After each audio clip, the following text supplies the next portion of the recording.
Hello, and welcome to Raising Hearts for Christ, where we explore practical biblical parenting strategies.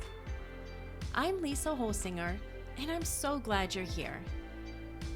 This podcast is dedicated to equipping you with meaningful strategies to nurture your children's hearts, instill lasting values, and build godly character. It's an honor to walk alongside you on this journey of faith in parenting.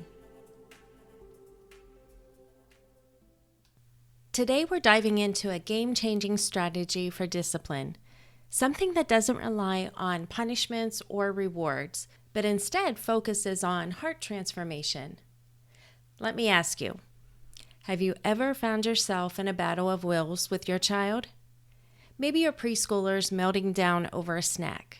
Your 7-year-old is refusing to do chores, or your 10-year-old is talking back. What do you do in those moments? If you've tried timeouts and you found they don't really work, or maybe they stop the behavior temporarily, but don't change the attitude, then today's episode is for you. We're talking about the break, a tool that shifts discipline from simply stopping bad behavior to helping our kids develop self-control and responsibility. The best part is that it's biblical. God often calls us to pause, reflect, and adjust our hearts. And that's exactly what the break helps our kids to do. If you listened to our last episode, this will fit right into what we discussed. Last time we talked about a routine that helps to teach kids to listen, follow through, and report back. But let's be honest. What happens when kids don't listen? That's where today's episode picks up. Instead of nagging, arguing, or threatening, we move to the break. Now, before we even get to the break, I want to talk about something that will change the way you discipline. The difference between a warning and a threat. A warning is clear, calm, and followed through. It's specific and tells the child exactly what will happen if they don't listen. Here's an example of a warning. Susie, if you don't get your shoes on now, you're going to lose the privilege of going to your friend's house.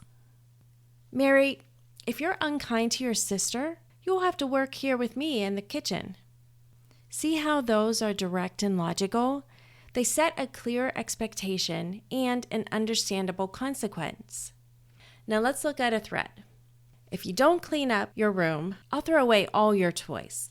Or, if you don't come now, I'm going to just leave you here. There's a big difference between threats and warnings. Threats are emotional reactions, things we blurt out in frustration, often with extreme or unrealistic consequences. Warnings are thoughtful and enforceable. And here's the key. You only give one warning. We've all been there, repeating ourselves over and over, hoping our kids will listen the 10th time. But when we do that, we teach them that our words don't really matter. Instead, give one clear warning and then follow through. But if your child still refuses, that's when we move to the break. To begin, the break is different from a timeout. Timeouts are often about serving a sentence. Sit here for 5 minutes and then you get up. Parents are the one controlling and deciding when the child is free. But a break is totally different. There are no timers, no forced sitting, no waiting for a parent to release them. Instead, the goal of a break is for the child to experience a shift in their heart and attitude. So here's how it works. You start with words. You give a clear instruction. If they don't listen, give one warning, no repeating. And if they still resist, you move to the break. And at that point, you say, you need to go take a break, settle down, change your heart, and come back and see me when you're ready. And that's it. No power struggle, no arguing.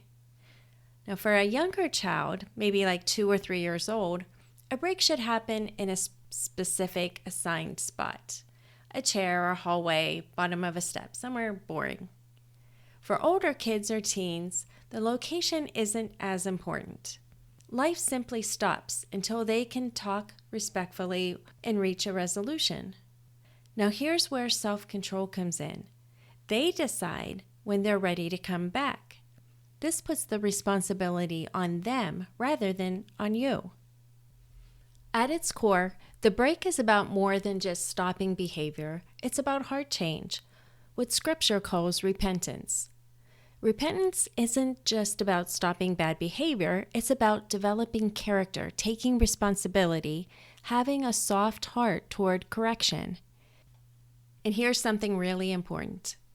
God is the one who changes the heart, but He also requires personal responsibility. In the Bible, repentance is a process. When kids take a break, they're actually learning the steps of repentance in a way they can understand. First, they must stop fighting, calm down, and be willing to talk.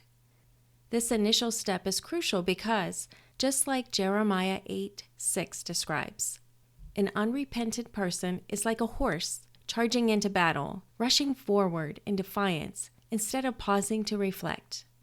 Once they've settled, the next step is to acknowledge wrongdoing.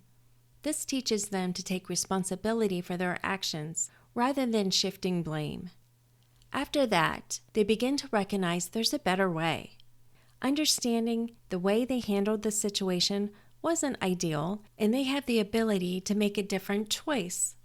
Finally, they commit to doing what's right by making an intentional decision to respond differently in the future. At first, younger children may only manage step 1, just calming down, and that's okay. As they grow, they'll mature into other steps.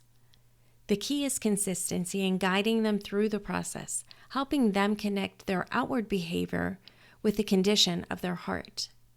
I want to share something powerful. When we send a child to work on their heart, we don't control how long it takes. This is a key shift. Instead of us enforcing a time limit, we let the child determine when they're truly ready. This teaches them to own their emotions and actions, rather than simply waiting for us to tell them when they're done. As parents, we take on a different role. Instead of acting as the enforcer, we become a steady and safe place for our child to return to, a place where they know they are welcome back once they've made things right. We aren't standing over them forcing change. We're patiently waiting, giving them the opportunity to process and return with a heart that's truly ready. Correction isn't about control, it's about guidance, relationship, and restoration. When our children come back with a changed heart, that's the moment to reconnect, affirm, and move forward together, just as God does with us when we turn back to Him. I know you're probably thinking, but what happens if they rush back before their heart has actually changed? You can usually tell. Their face is still tight, their arms are crossed, their tone is sharp. In those cases, a simple response works best. I can tell you're not ready yet. Your face and tone tell me your heart hasn't changed. Go back and take some more time. This reinforces that the break isn't about waiting a certain amount of time. It's about actual heart change. The goal isn't just for a child to sit for a few minutes and go through the motions.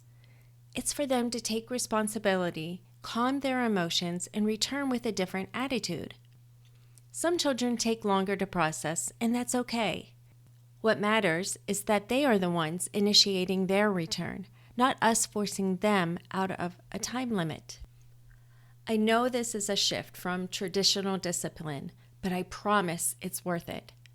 When my daughter was young, I used the timeout method with her, and honestly, it led to so many power struggles. I would set a timer, expect her to sit still, and wait for the time to be up, only to have her come out just as upset, if not more. Instead of fostering self-control and reflection, it often created resentment and defiance. I was focused on controlling her behavior, but I wasn't helping her take responsibility for her heart. However, I've also witnessed firsthand how using the break can be transformative. When I coach parents through this method, I see kids learning to regulate their emotions, take initiative in making things right, and genuinely shift their attitudes, all without the battles that timeouts tend to create. It doesn't matter if they get it right every time, but over time, you'll start seeing a real change, not just in their behavior, but in their heart. And here's something I want to encourage you with. Don't get discouraged if it takes time. This isn't an overnight fix. Some kids take longer to adjust because they've been conditioned to resist correction. Stay consistent, stay patient, keep modeling grace, firmness, and love, and over time, you'll see the fruit of your efforts. The good news? It's never too late to start. Whether your child is 3 or 13, you can begin making this shift today. God calls us to lead our children in wisdom and love. Just as He guides us gently toward repentance, we get to do the same for our kids. And when we parent with patience, consistency, and grace, we're not just shaping their behavior, we're shaping their hearts. If this episode resonated with you, I'd love to hear from you. Send me an email at podcast@scriptureguidedparenting.com with your thoughts or any questions you have about biblical parenting. Let me know how the break is working in your home. I'm here to support and guide you on this journey. You can also visit scriptureguidedparenting.com to learn more. Thank you so much for spending this time with me today. Don't forget to subscribe to Raising Hearts for Christ on your favorite podcast platform and share this episode with friends who might need encouragement. Remember, train, trust, transform. Let's do this together. Until next time, take care and God bless.